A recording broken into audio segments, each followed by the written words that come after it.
পুরো নতুন বইয়ের মতন বসে আছো কেন? কারণ তোর মার আজকে বিয়া। আমার মা আমারে রেখে অন্য কারোর সাথে বিয়ে করতে পারে না।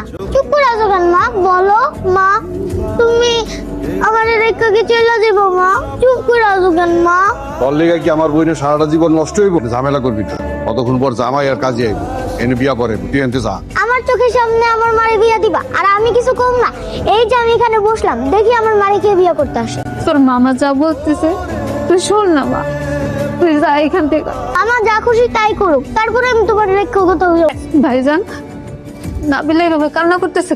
তুই জানোস না তোর মাইয়া কিরকম সিদ্ধি। ভাবে যদি নাবিলাটা হাত তুলে তাহলে কিন্তু আমি এই বিয়া করবো না।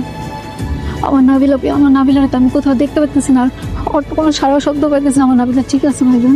আরে তুই একটু চিন্তা করতেছিস কেন? নাবিলা ঠিক আছে, প্রথম একটু জিদ করছিল, এরপর তোর ভাবি যখন বুঝাইছে বুঝ মানছে। ভাইজান যাওয়ার আগে আমি একবার আমার বাইরে দেখেছি। কথা কইতেছস, তোর লগে মিছা কথা কমু কেন? তোর লগে মিছা কথা কই আমার লাভ কি? তোর শ্বশুর বাড়ি কেউ যেন তোর যে মাইয়া আছে এটা জানতে না পারে। যদি জানে না, আমি কিন্তু তোর মাইয়ার ঠিকানা পাঠাবো। বিজান দাঁড়া আছো কেন? চলো তোমাকে করে আগায় দিয়ে আহি। এখন যত মনে চায় কান, পরান বই রাখান। তোর মার বিয়ে হয়ে গেছে, জামাই বাড়ি চলে গেছে। এখন তোর আর কাম দন কেউ শুনবো না। কাম যত মনে চায় কান। কি ব্যাপার আয়শা? আসার পর দেখতেছি তুমি মন খারাপ করে বসে আছো, কান্নাকাটি করতেছো। মানলাম মেয়েদের বিয়ে হলে একটু কান্নাকাটি করে, তুমি যেভাবে কান্নাকাটি করতেছো ব্যাপারটা আমার স্বাভাবিক মনে হচ্ছে না। আসলে আমার না তোর শ্বশুর বাড়ি কেউ যেন তোর যে মাইয়া আছে এটা জানতে না পারে। যদি জানে না, আমি কিন্তু তোর মাইয়ার এতিমখানা পাঠা দিব। কিছু হয় নাই, ভাই ভাবিকে রেখে এত দূরে কখনো আসি নাই তো, তাই জন্যই মনটা খারাপ। বিশ্বাস করেন, তাই জন্যই মন খারাপ, আর কোনো কারণ নাই। আমি কালকে ভাইজানকে ফোন দিব, বলবো ভাবিকে নিয়ে যেন তোমাকে দেখে যায়। দাঁড়া, এখন কই দিতেছস? প্রতিদিন সকালবেলা যেখানে যাই সেখানে যেতেছি, মানে স্কুলে। আজকে থেকে তোর স্কুল যাওয়া বন্ধ। এখন থেকে তোর স্কুলে যাওয়া লাগবে না, বাড়িতে থাকবি, বাড়িতে কাম কাজ করবি, তোর মামির কাজে কামে সাহায্য করবি।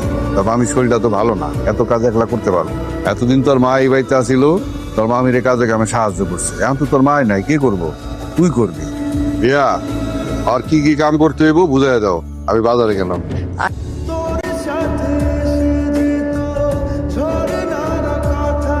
মামি আমারে ভাত দাও। যখনই খাইতে বহি তখনই শকুনের মতো চলে আসে।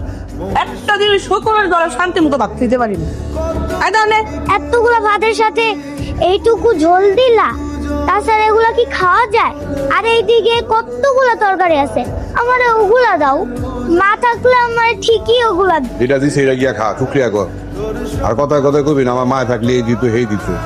এটা তোর মা